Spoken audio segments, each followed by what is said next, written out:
माझे नाव विशाखा जयदेव मुंडे आहे.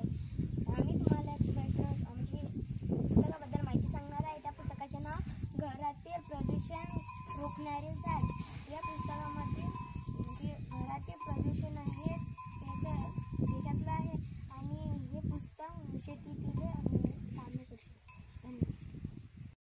नमस्कार, माझे नाव आकांक्षा गजानन सोळंके. मी तुम्हाला एक प्रश्न विचारणार आहे. लोकांना मोफत पैसे भेटल्यावर काय होईल?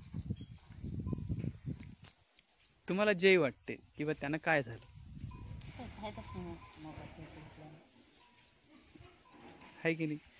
आता येले जर मी समजा म्हटलं की तुम्हाला मी विषय पाहिजे ते नाही भेटत आणि दुसऱ्या शेतीच्या मालात भाव नाही, हा पैसा भेटते, काय अर्थ उरला? त्याच्यापेक्षा आपल्या घरी 10 पोते झाले त्याले जर भाव आला तर या 1500 कोण हुंगणार आहे?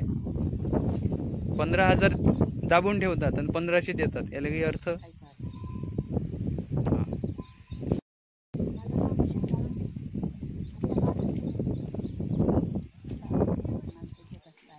या गावात महिलांचे भजन होतच नाही. पहिले होतात, आता नाही.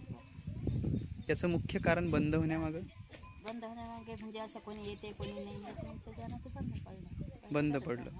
पण तुम्हाला वाटते सुरू झालं पाहिजे? आम्ही आमच्या वाड्यात करतो फक्त एकादशी ते 4 महिन्याचे.